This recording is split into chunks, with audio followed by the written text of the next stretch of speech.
Hello and welcome to the Theorist Composer Collaboration, a podcast interview series highlighting modern composers and their compositions, hosted by music theorists. My name is Aaron DiZarilla, and I'm a graduate music theory student at Florida State University, and I will be your host for today. The music that you were just listening to is an excerpt from a piece titled Teogonía by the composer Dr. Nico Gutierrez, who is the featured guest on this week's episode alongside his music. That leads me to welcome Dr. Gutierrez himself to the program. How are you?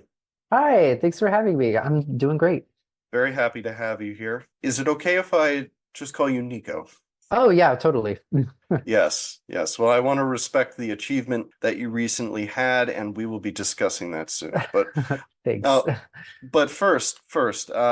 tell the listeners about yourself, personally, professionally, academically, whatever you choose. Yeah, I'm Nico. I'm a composer.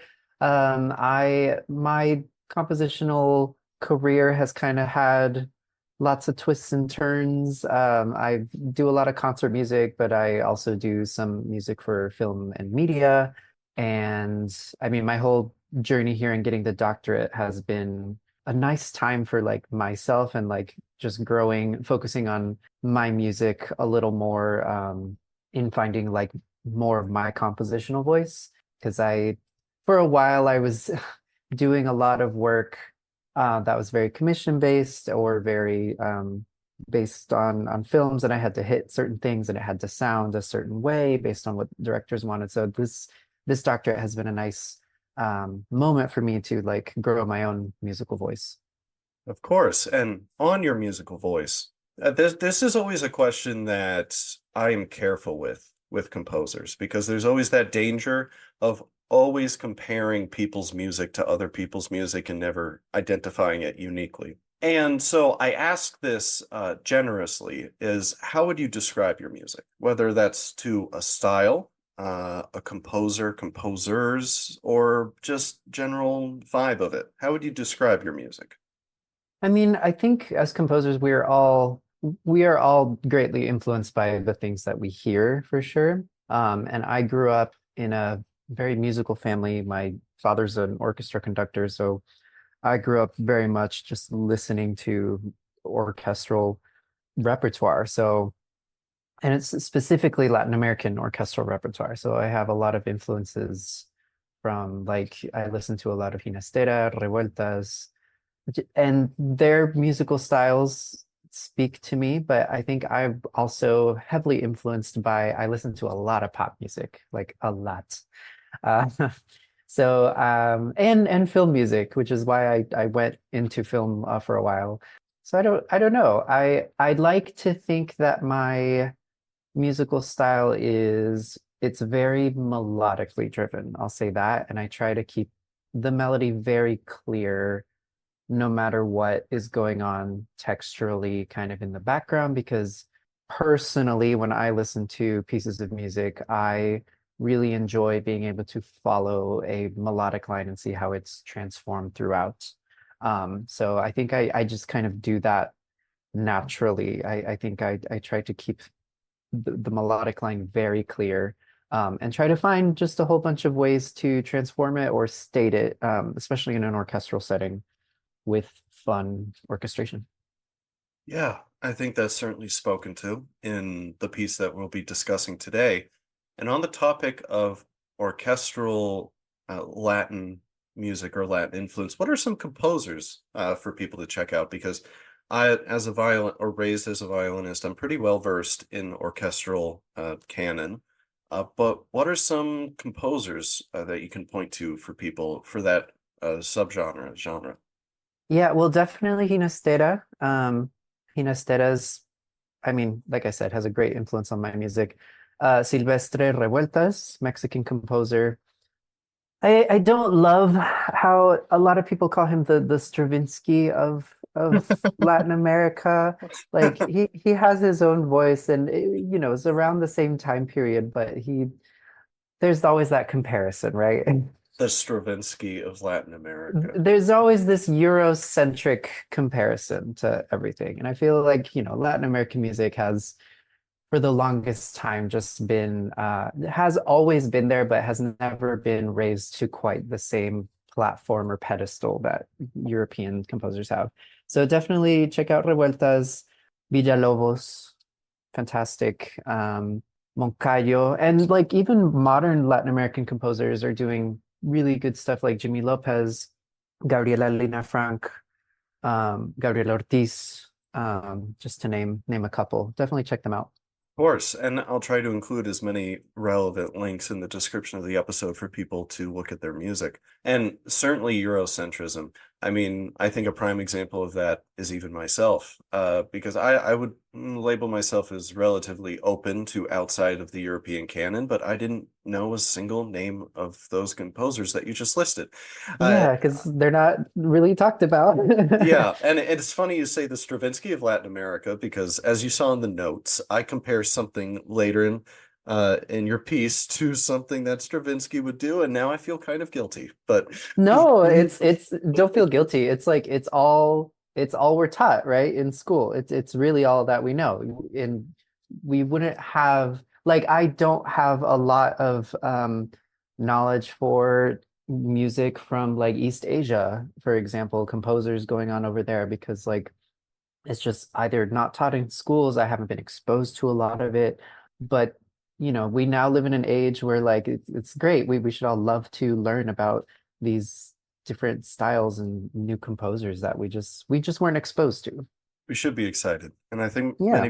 many people are. Thank you for sharing that. Now I have to ask, because I also mostly listen to pop music. What are some Hmm. of your favorite artists right now, Ooh, favorite artist right now.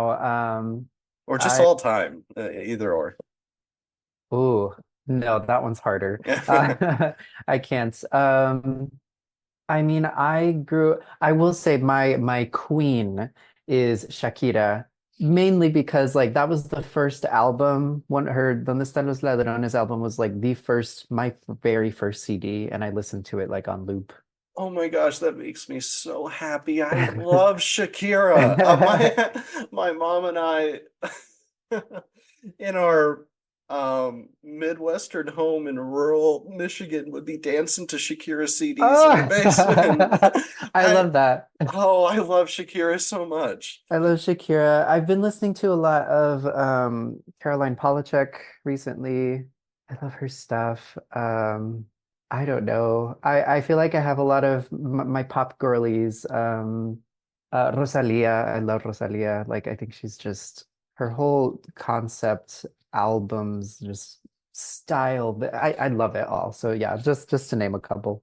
I mean, mine is maybe a little bit more basic, but my queen forever will be Lady Gaga. I just Great I choice. just Yeah. it's just after I saw As a Star Is Born, I just Hmm.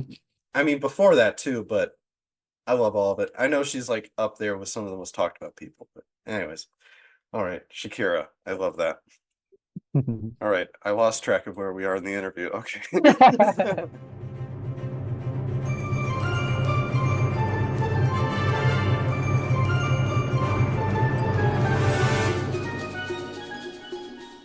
As you mentioned, you're just finishing up your time here at Florida State University in the DMA in composition program. So that's a huge moment in any person's Yeah. life, uh, any field, but I would say markedly in our shared fields, especially. How do you feel?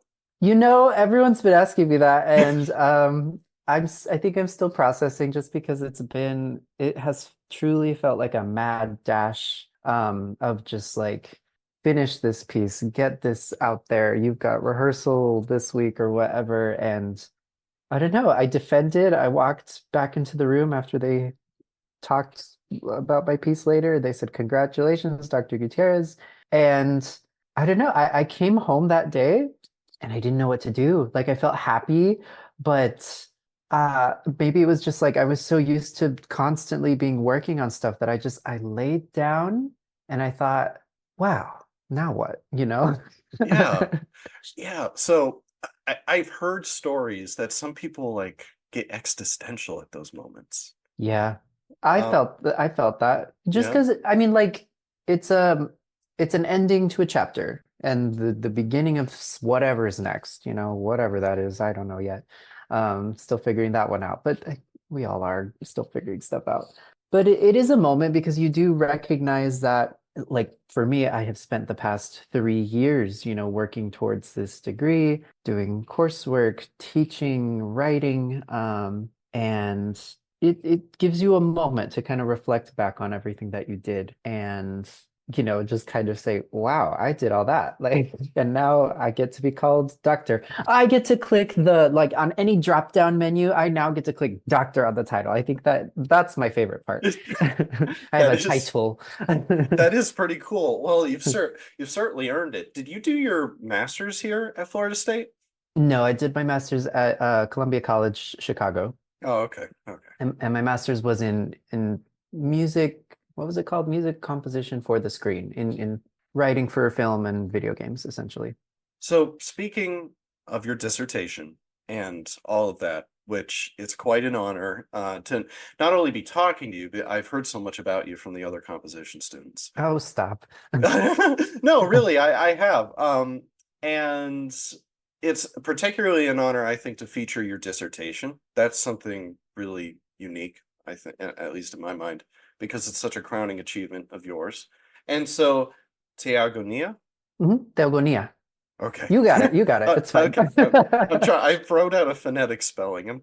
Anyways, now to give background to the listeners, I first heard this piece a little bit ago, where we had a visiting professor here at Florida State University, Dr. Scott Lee from the University of Florida, where I did my bachelor's there. And at the time, I was maybe one of two music theory undergrads in a pretty heavy composition place. So I had Hmm. actually quite a lot of composition classes, and I had quite a few with Dr. Lee. So I wanted to go to the master class to see him again. That was a cool experience. But you were presenting the piece at the master class, and so I got to hear it there. And I was very much starstruck. I mean, like I said, I were to describe myself as a performer, like an orchestral, classically trained violinist. I guess those are the qualifiers I would put on that. And so I have a lot of experience and respect for the history of the orchestra. And that is legitimately one of the best orchestral pieces I have heard and seen in a long time. And I'm purposely not saying new music orchestra Hmm. because it's kind of a loaded qualifier in my mind, because Yeah. I, It I has it has baggage. it does, because there are some Beethoven symphonies that I would say the man did not know how to write for strings, but that's just me. Or a very poor orchestration in some places. I hope I don't get canceled for saying that about Beethoven. Uh, but my point being is, this is not just pure flattery for the point of it. This is one of my favorite orchestral pieces that I've heard in a very long time. And so I thought, even though I was, because Will and Justine, who were on a couple weeks ago, kept telling me, "Oh, you need to talk to Nico. You need to talk to Nico." And I was like, "Oh, he's getting his doctorate. He's too busy." But after I saw that piece, I was like, "Oh, I need to get you on." Thank you. No, that's very sweet. Now, so the name of the piece.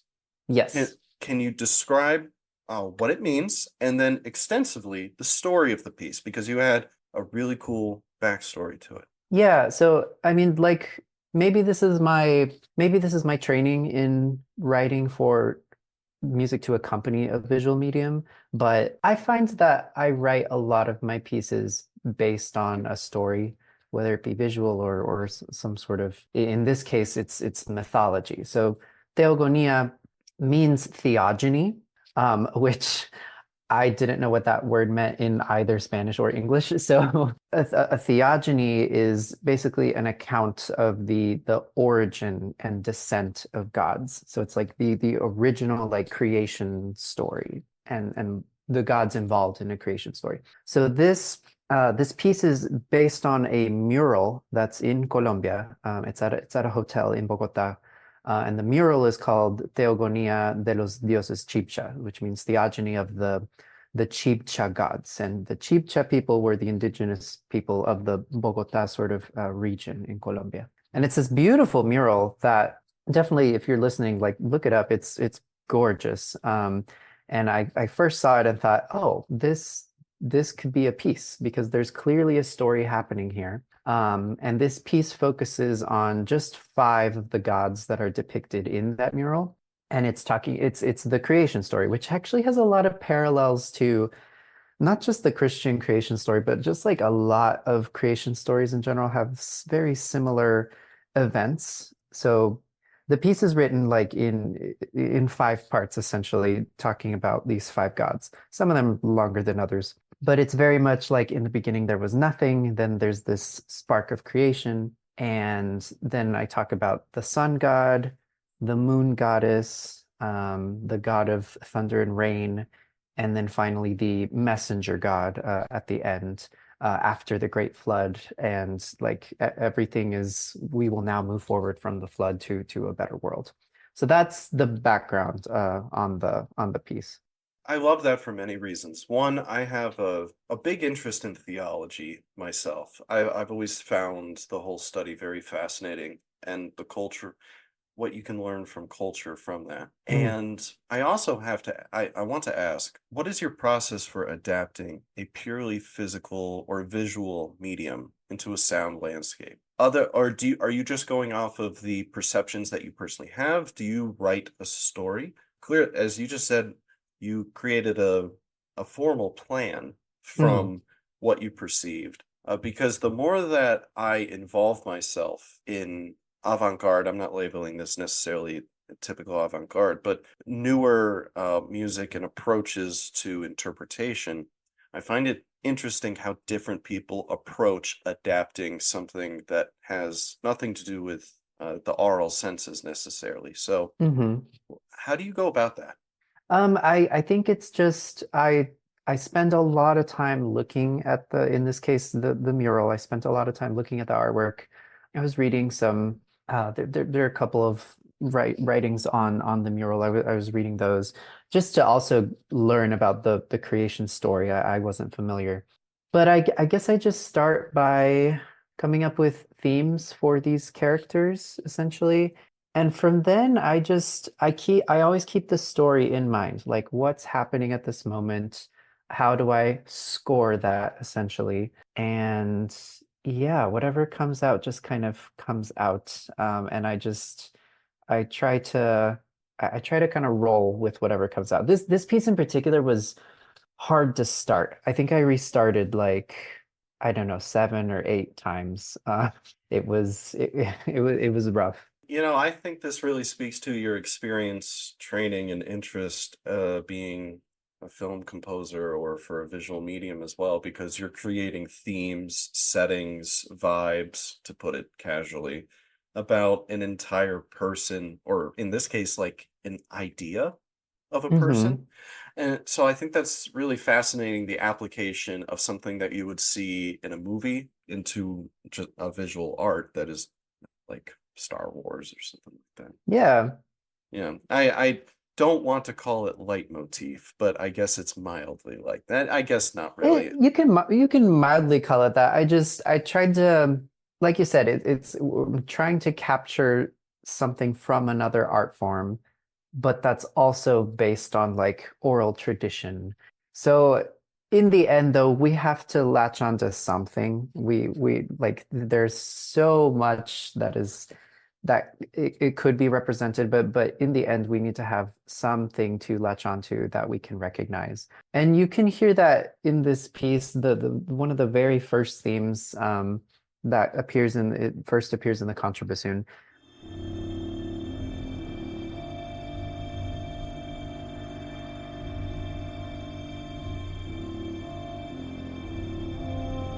That's what I'm calling Chiminigagwa's theme. Chiminigagwa is the like the all-powerful creator god of the chibchas. And even though the rest of the piece is about the rest of the creation story and the other gods, that theme reappears as like the theme that ties everything back together as this one unifying theme. And you'll see it like transformed and mixed in with the themes of the other gods.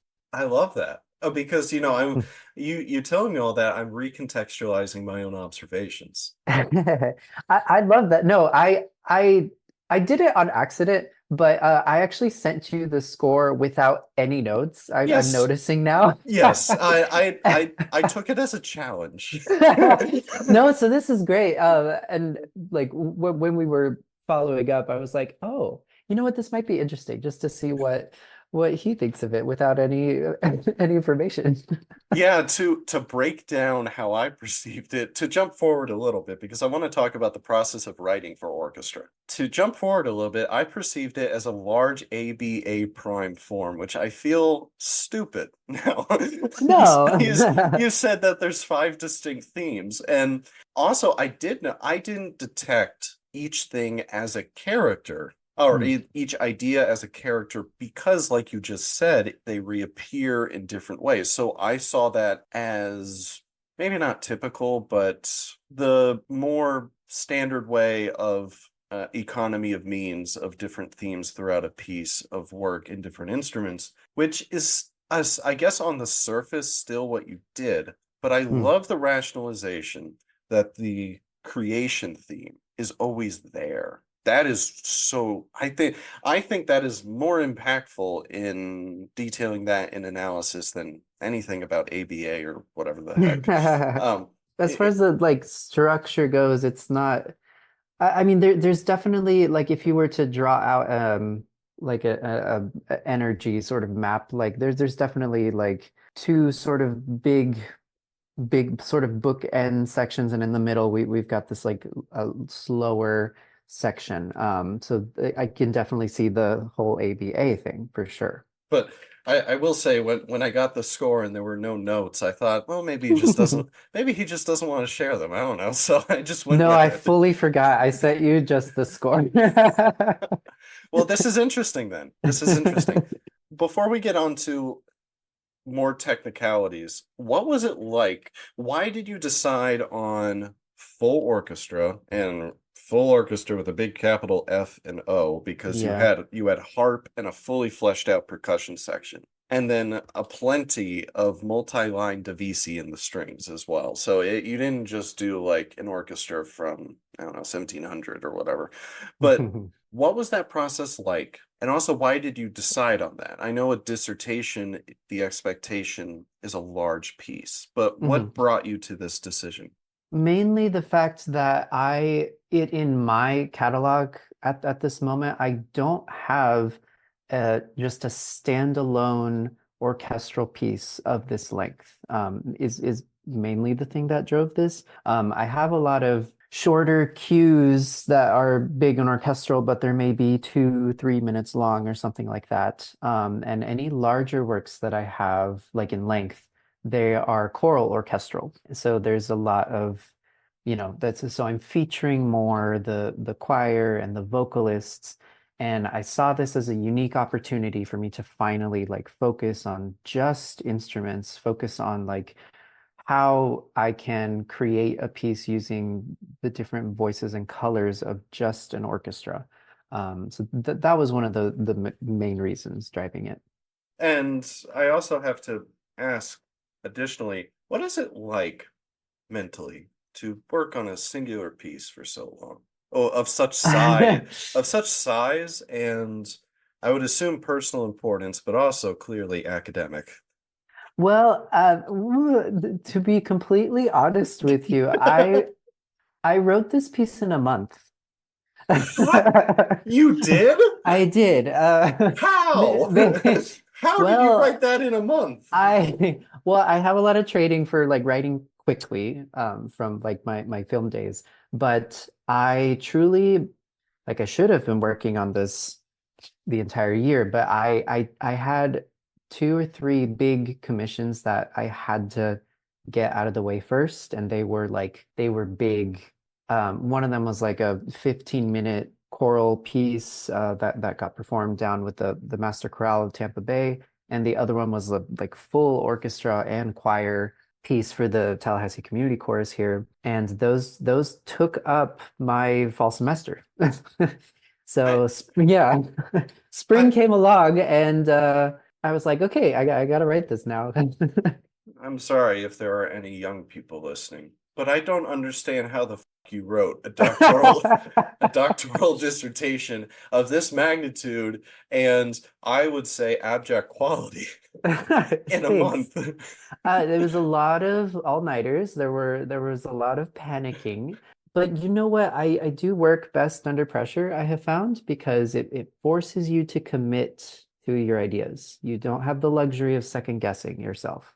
I don't know if you've seen the meme going around really recently, but it's like 11:59 discussion post due, and it's 11:50, and it's a guy saying pressure makes diamonds. Yeah, it truly does. Yeah,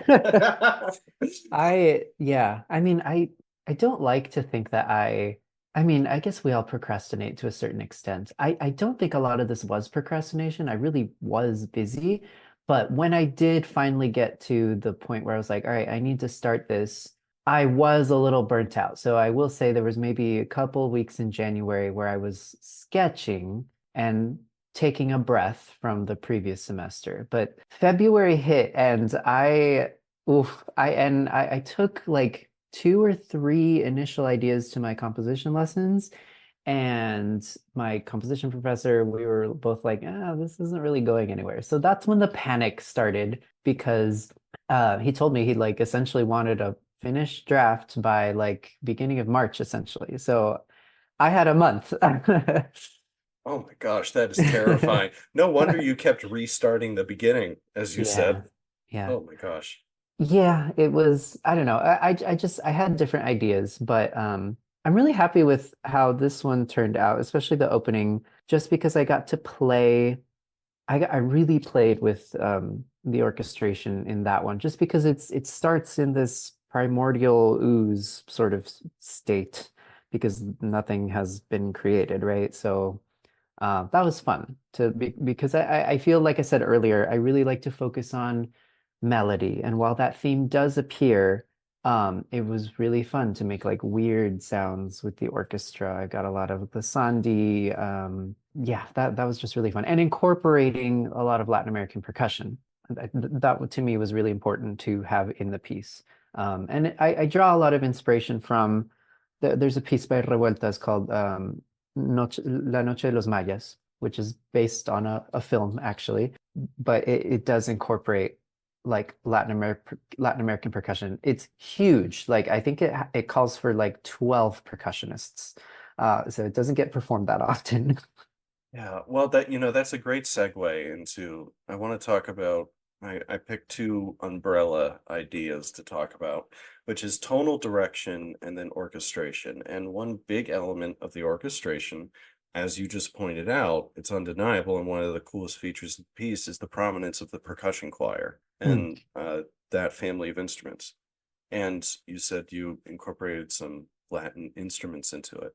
What I found relieving and interesting about sometimes with percussion centric pieces, in my opinion, I'm not a percussionist, so maybe people think this about strings as well.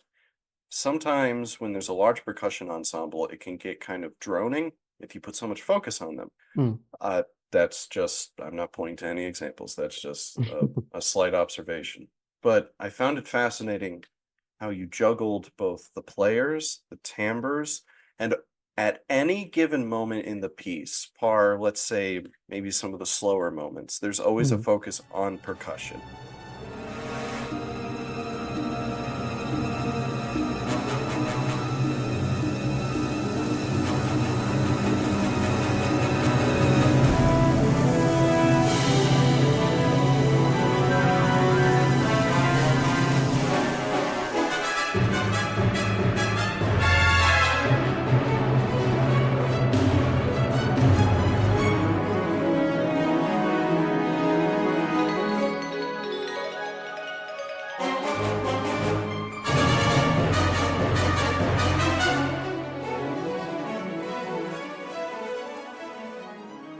What was it like dancing between the different instruments, the timbres, and leaving enough room in the texture for them to speak? Oh, that's a good question. I don't know. I usually approach percussion as like actually one of the last things that I do, but in this piece, it really needed to they had to have their own sort of presence and independence. And percussion is just such a great family of instruments to just like add little details, but add the shine to the orchestra that like I don't know, little touches here and there, like in the slow section that you mentioned. So that one's about Chia, the moon goddess, and the moon goddess and the sun god. They're married, and so this was. I was describing the goddess, but it was also their love theme, their romance, because they have a they can only be together during an eclipse. And so I essentially like describe them coming together. And the percussion there, I have these aleatoric lines with the crotales and the triangle, just to give that little shine that I was talking about, that etherealness. Because we had just come out of this very, I'll describe it as like earthly section because it was essentially a dance. Is how I wanted to describe the sun god, just energy, and I focused on a lot of Colombian rhythms there, like the bambuco. So that I definitely used the percussion in a different way there. That I was trying to highlight the traditional dance rhythm, whereas in this slower section with the romance, I wanted the percussion more to be just atmospheric, just to give us a new setting. Okay, so because I love that section so much, we're going to skip over the first more earthly section. We're going to come back to talking about that. But Okay. the marriage of the moon goddess and you hmm said the sun god, hmm that is my favorite section of the piece. Part of I it, really like that part too. that it's shows my bias as a string player, but Mm. I feel like we are showering you with comments, but it or compliments all the time, but really your string writing in this section, which is the section that you were just describing, where it has an ethereal aleatoric percussion element alongside thick, dynamic, layered approach, but it's still melodically driven in every Mm. instrument.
And you have a string writing that would make Bruckner need to re-examine his orchestration book, in my Oh my opinion. gosh. Um, it's just this is also so dramatic. But I look when I experience media, I'm a crier. I cry during movies. Every Toy Story, I've cried at some point. Oh, me Like too.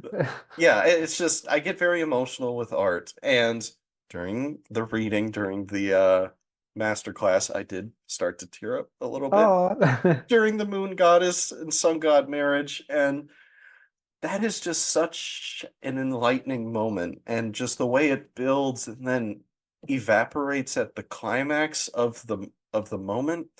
Can you talk? I don't really have a specific question. Can you just talk about that moment some more?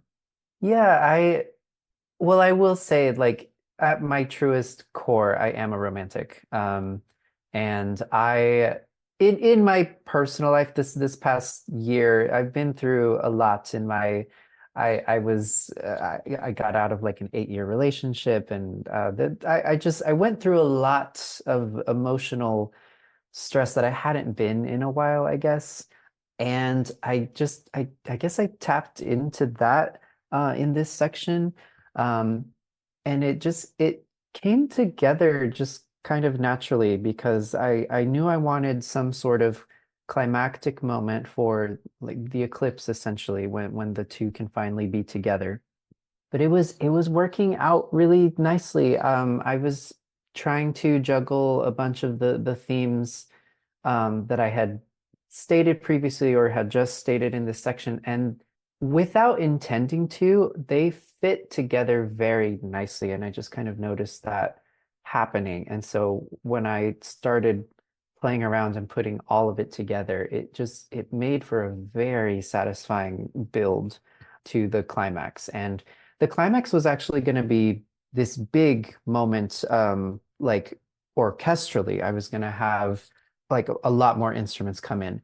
But it was actually my composition professor that suggested, hey, you have such nice a nice build in the strings and it's focused on the strings so much.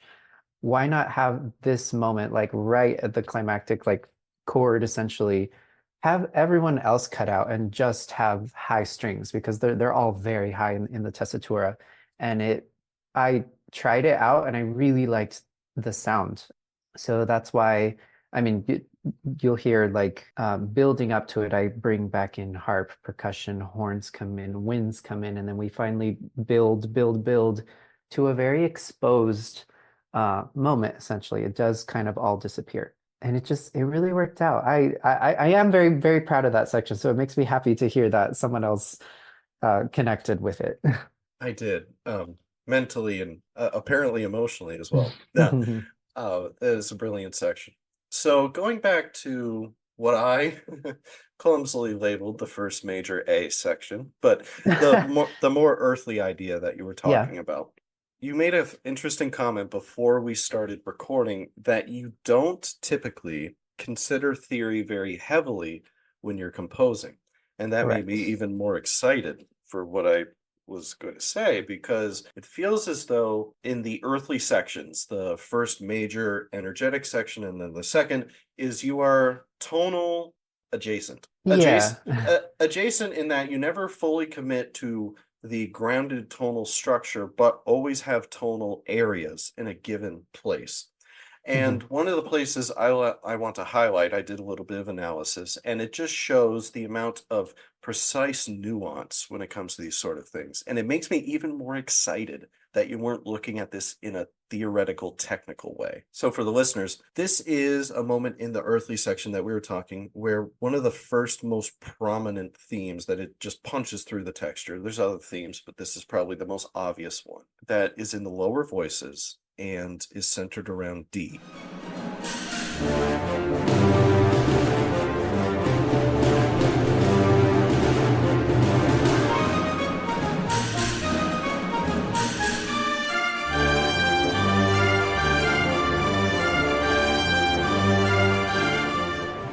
It's a quasi-modal, maybe pentatonic. It's actually the creation theme. Da da da da. Yeah. But it's more energetic now. Oh, dang it. I feel like a bad theorist. I missed that. Dang it. I have to say that that earthly theme in the shoot, I missed that. No, that's okay. Yeah. That theme has been stuck in my head so much. It gets interjected by the high woodwinds. And the high woodwinds have a different centricity of tonality than that theme. That theme is centered for the most part around D. These woodwinds are not centered around D, and they are initiated with a strong downbeat and repetition of an E flat. And how you introduce them is that you finish that initial theme on a D in the measure before, and leading up to the downbeat that the woodwinds have with an E flat, the woodwinds have octuplets. Yeah, they have hmm octuplets going up stepwise to that downbeat, and you initiate the octuplet with a D natural. I think it's pretty obvious to everyone you're leading from a centricity on D to a centricity on E flat makes sense. But to sustain this not strictly tonal land in that octuplet run, Mhm. before completing the octave, you put a D flat.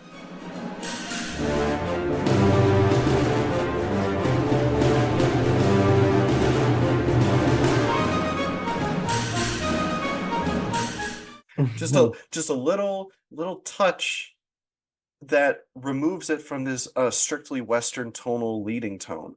Mhm. And I just think little details like that is what makes the magic happen. And I don't understand how I focused on one note in an octuplet run, but I missed the fact that one of your main themes is connected to one of the first melodic ideas at the beginning.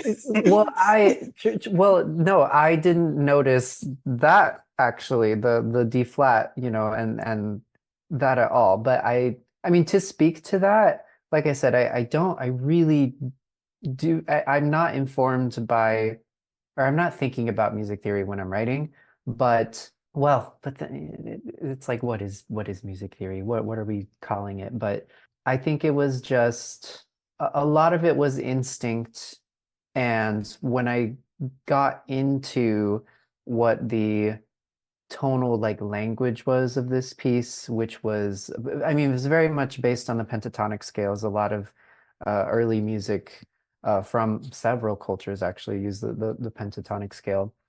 I do think that perhaps in the back of my mind, um, that the whole step, the relationship of the whole step, going like te do, which I use a lot actually, and like at the end of the piece, it's in the creation theme. I guess I wanted more of that, or that felt integral to like the overall sound. So maybe that's why the D flat is in there, or yeah, to get us to the E flat, because we have that whole step relationship. But again, I'm not thinking that way. It's just kind of it happens. It almost feels silly that I bring up such a little concept when it makes more sense the way that you're thinking about it to the evocation Mm. of certain ideas, because you're also interpreting another art form. So it makes sense to be evoking those things. Before we move on, is there anything else you want to say specific to Teogonía? Is there anything else specific that you want to say to that, or the compositional process of orchestra? Well, it depends on, I've met composers that when they write for the orchestra, they start with like piano score or something and then orchestrate from there. There are some composers that just kind of dive in. My process is more the dive in sort of version. It's how I approach the orchestra.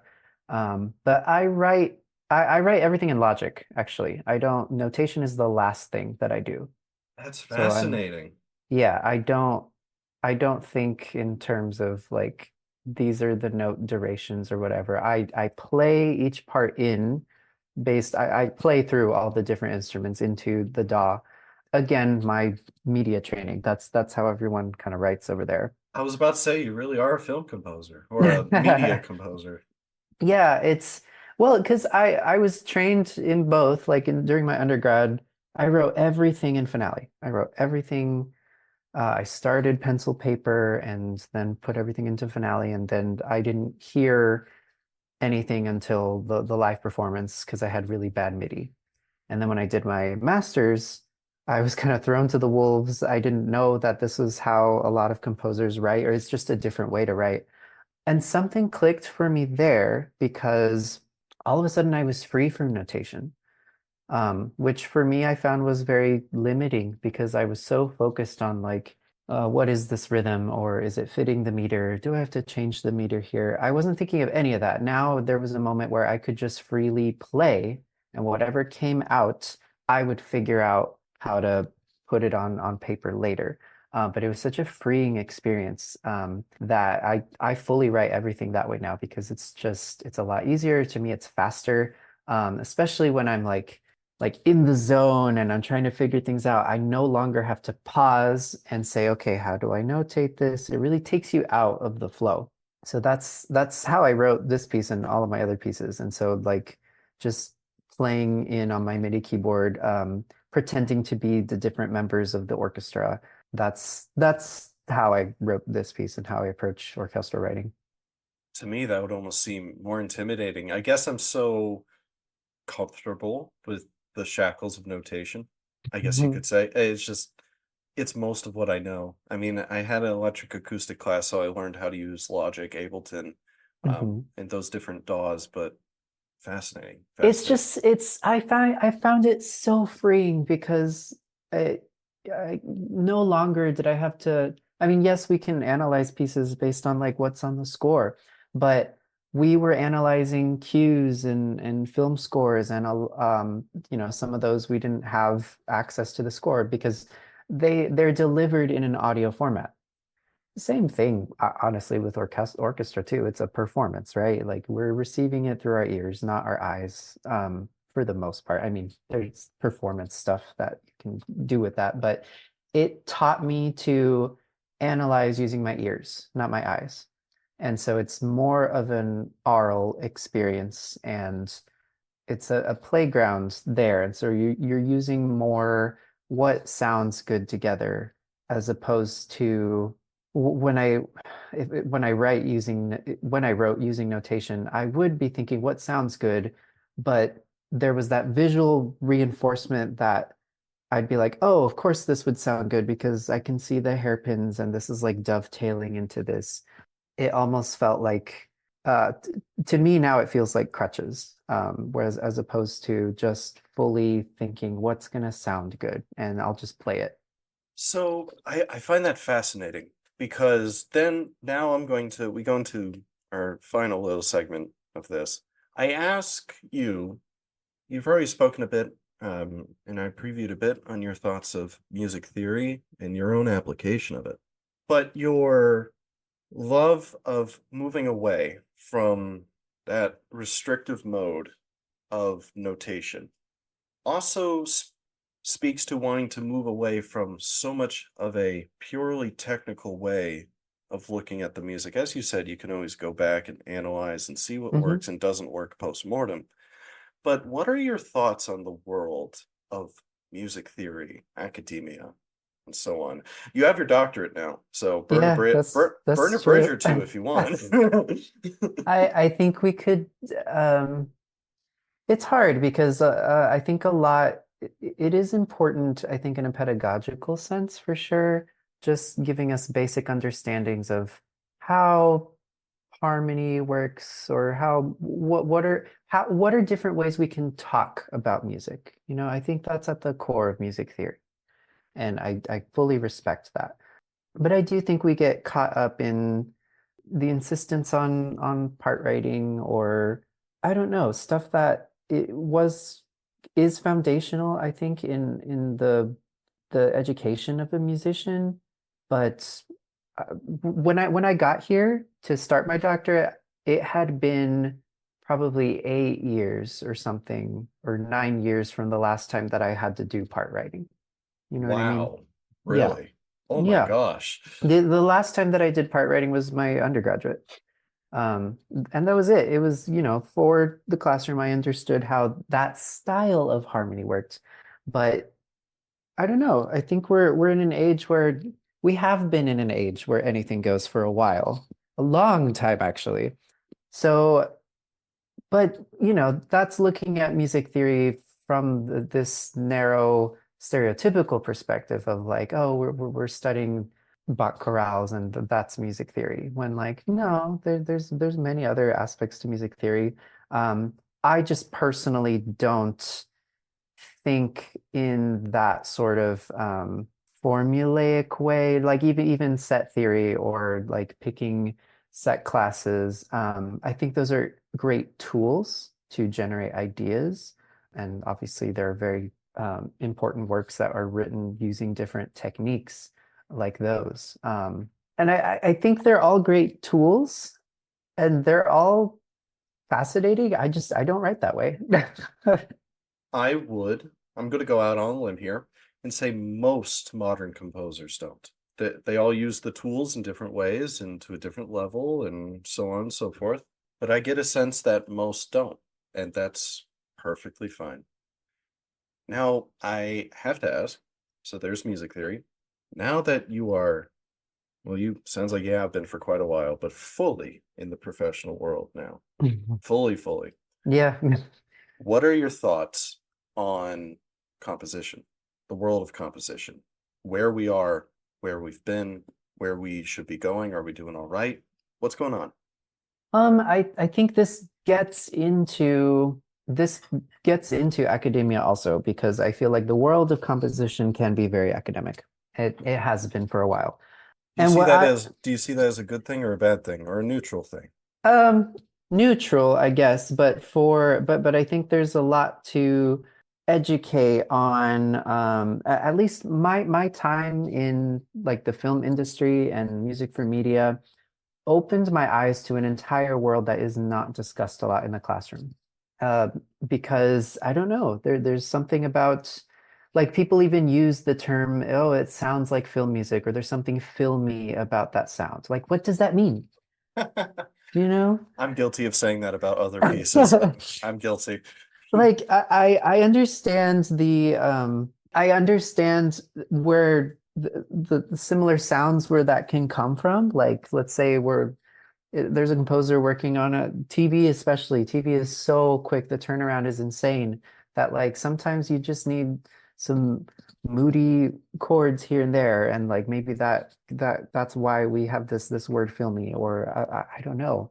But there's something about music for media and pop music that for the longest time just has been looked as lesser than to the academic world. And I don't know. As far as like the state of composition, I feel like composers today, there's a lot more bridging that gap, which I appreciate, but I still see a great sort of remnant of this divide between like what is popular or commercial music and what is serious academic music, whatever that means. So Yeah, I wish that we would, especially in the music theory classroom, do more of the stuff that I experienced in my master's, which was like, let's analyze a piece just based on its production. Like what reverbs and effects do we have, like, and how does that contribute to the overall sound? Because that is orchestration in a sense for a pop song. You know, why is this word,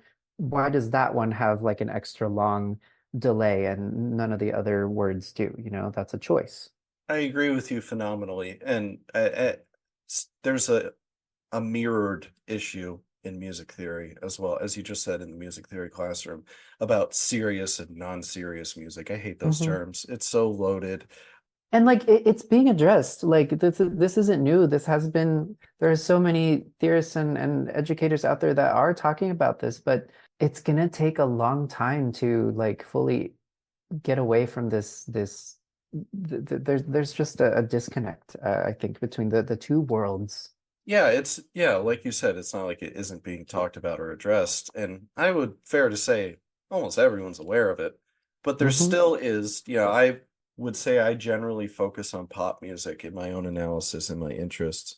And it's very much like oh, that's so cute and cool that you're doing that. Anyways, let's look at Schubert.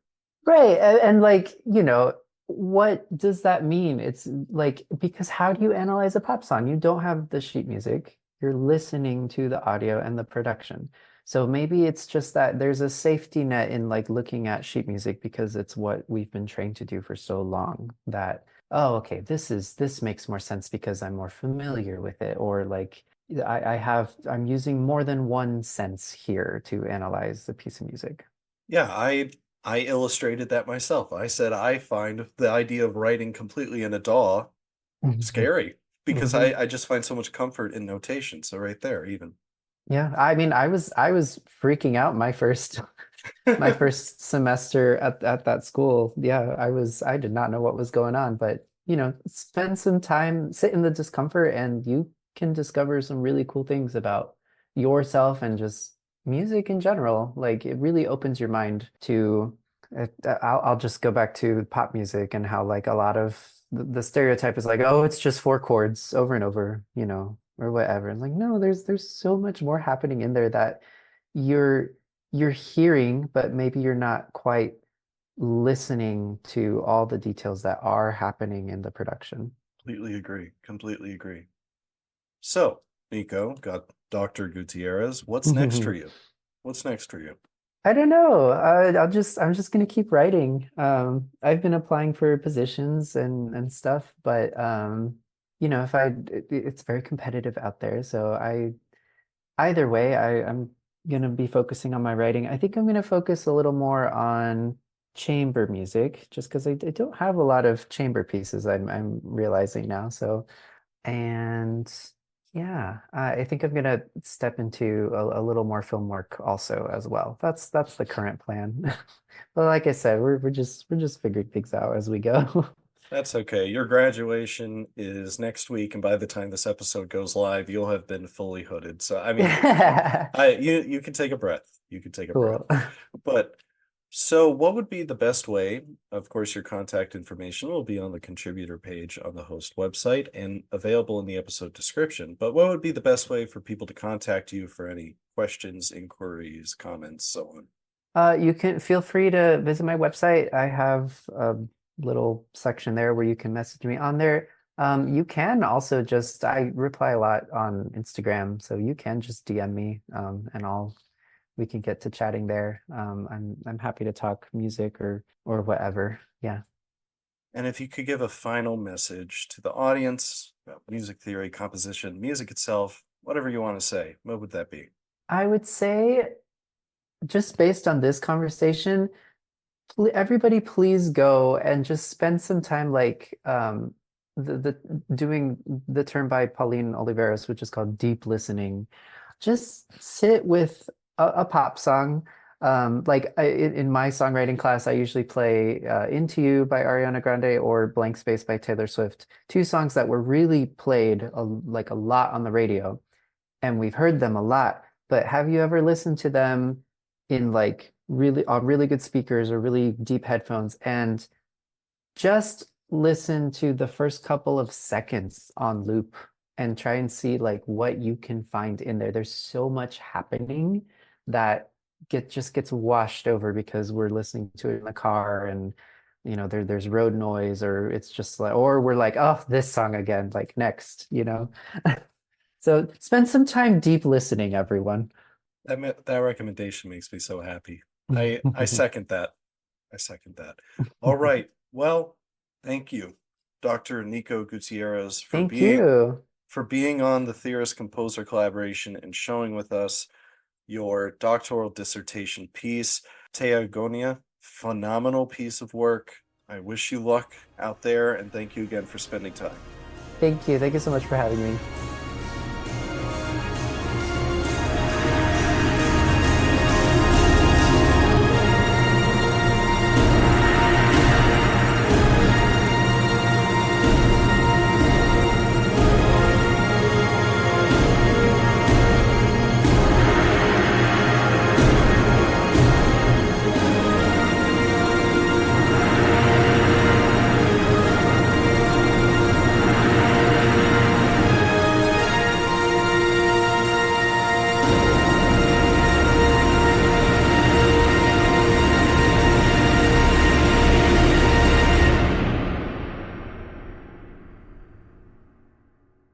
Hello, this is Aaron again, and I want to thank you for listening to this episode of the Theorist Composer Collaboration. Another big thank you to Dr. Nico Gutierrez for joining the program alongside his composition, Teogonía. In the description of this episode, regardless of the platform you are on, there will be links to Dr. Gutierrez's website, email, and social media, and I would appreciate it if you could show him some support. His information will also be readily compiled on the corresponding contributor page on our host website as well. In reflection, it was quite the honor to interview Nico, or Dr. Gutierrez, on the piece for his doctoral dissertation. I still cannot get over the fact that he composed the piece roughly within a month. Although it was mildly stressful in the lead-up and preparation for the interview, it was actually quite the unique experience to not have access to any program notes, even if by mistake. Honestly, it was pretty fun to see how my experience analyzing the piece mixed with the actual elements of the music that were intentional,